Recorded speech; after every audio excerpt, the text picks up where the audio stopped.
Hello again, Steve here, and today I wanted to talk a little bit about the times in which we live because, well, unless you've come out of a hermitage recently, you will notice that there's big changes in what I'm going to call our outer world here, the world that we live in, this planet Earth, and how people interact and how it seems like there's before what happened and after what happened, this big pandemic. But the pandemic, of course, as I've mentioned before, as I see it, is the pin that pricked the bubble, which was basically human greed on a massive scale.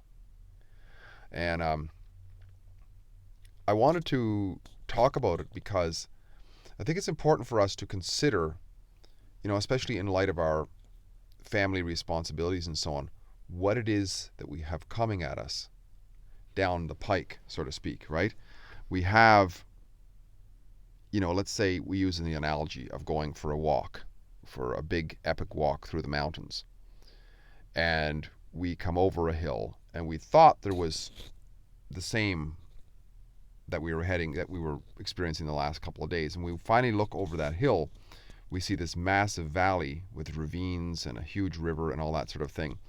Well, if we have to get over there, if that's like the ticking time clock of our life, we have to get over there for some reason, we have to start thinking about what's involved in all of that, what's involved in getting through all that. And, when you see what's happening, of course, government ineptitude and sort of just kicking the can down the road of, we got a problem, let's just print a whole bunch of money and give it to people, and then let's have the hubris to think that we can turn off an economy with violence, but then we can just turn it back on again. We're just going to start up again in June or something like that. It's astounding to me how people think that can happen the way they want it to happen. It's just quite amazing. So we have to be aware, I think. We have to be aware that when there's all this money printing going on, there is the inflation that's coming. However, I think that we can also recognize that in the process of a massive economic slowdown, what there is the evaporation of massive amounts of wealth. So, for example, when people default on mortgages and people default on car loans and all this sort of thing, those loans at a certain point have to get completely written off by the banks, which is another form of, the loan itself is another form of money printing, in other words. So when the bank loans out on fractional reserve, that money in the form of debt becomes, in the form of the debt towards you as the borrower, becomes a positive on the ledger of the bank. So the bank then owns another asset which they've created out of everybody's agreement that this is solvent, right? But when that gets written off, say $100,000 mortgage gets written off, there's $100,000 that's gone out of the economy. So if that's balanced off by $100,000 of government printing, it equals out to zero. So that's why I think in the short term, one of the reasons why in the short term you can actually have deflation in the face of massive government inflationary money printing. However, that eventually slows down. The debt dissolution eventually slows down, but by then, if the economy is completely wrecked, the government then has its only weapon in its quiver is to keep on printing. And that's when you can have massive inflation. So I think we have to, if we can study up a little bit on how it is that we are positioned, because a lot of people, if they ignore this, and I hear so many people, I just don't want to talk about that. It's going to be fine. Everything's fine. Well, yeah, maybe it is. But we don't act that way with house insurance, do we? Most people, some people go without it, but if our house burns down, that's a big problem. But, it doesn't take a lot to give it some consideration as to, having a fire extinguisher here and a smoke alarm there and so on and so on. Because if it happens, it can help us. So I think it's a good idea to look at where do we stand in the case of deflation. Right? In the case of just people not having very much money to buy anything, therefore people and us included may be forced to sell stuff on a market that's very depressed. Where do we stand with that? And then when that's all done, when that's run its course, and the economy is pretty much on the skids, hardly anybody's working, but government still has to pay for what it's promised to pay for all the pensions and everything. It's got no revenue coming in with taxes. Tax receipts are very, very low, so it has to print or borrow, and it's a vicious cycle at that point, isn't it? So it's printing, and at that point, now it's pure inflation. And now what happens when you don't have a lot of income coming in, you've lost your job, you're subsisting basically, and all of a sudden gasoline is twice as expensive, bread is twice as expensive, basic necessities are 3 times as expensive. What then, right? What do you have for reserve? What skills do you have?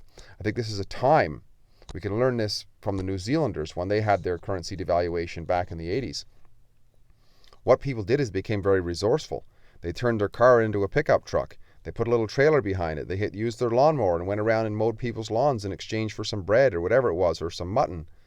People became very ingenious, and I think this is very important for us to look at, is how can we learn skills to deal with that proverbial getting to the top of that mountain and realizing, holy smokes, we have a big chasm to cross, right?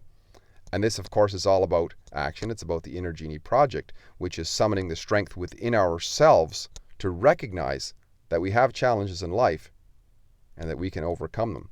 It's also important to recognize that lots of other people are going through the same thing, and to create alliances and to strengthen our friendships, because we could well need each other much more in this time. Forget about social distancing. We need social unity, social community amongst the people who love and respect us, and we love and respect. That's family, friends, and so on. If we can strengthen those ties, because, hey, we might have something that they need in a time of need, and they might have something that we need in a time of need to cross that massive chasm that's coming at us, right? And once again, any challenge is an opportunity to strengthen ourselves. We need not look at this as a big negative. We can look at it, as somebody once told me recently, as a big sort of dietary cleanse in a way for society. And if we look at it that way, we can come out the other end more free, more healthy, more community-minded, stronger families, greater strength of integrity and inner genie strength, if you think about it, right? And I think there's a lot of positive can come from this. But it comes from, we have to recognize the possible challenges ahead and begin to prepare for them. And it can begin with conversations and also learning skills, making alliances and connections with people to say, hey, you know what? If you're in trouble, give me a call and I'll try to help you out. And if you could do the same for me, if we can do a lot of that sort of thing, we will get through this and be a lot stronger. Steve here again, great chatting. If you like what I'm doing, please like, subscribe, and share. And once again, I appreciate all those who've chimed in so far. It's a wonderful thing to create a community. And by the way, you know what? This is a very, very small channel, but I have gotten comments over the years from people that this has made a difference in their lives. And it's a low production cost, very, very low production cost, but it is helpful according to some. So, and you can do the same too. You can put comments in here. You can create your own channel and get out a positive message, because there's lots of negative messages out there. So counter that with a lot of positive messages that, hey, a challenge is a good opportunity to strengthen ourselves. And we're up against a challenge, so let's strengthen ourselves. Talk again soon. Bye for now.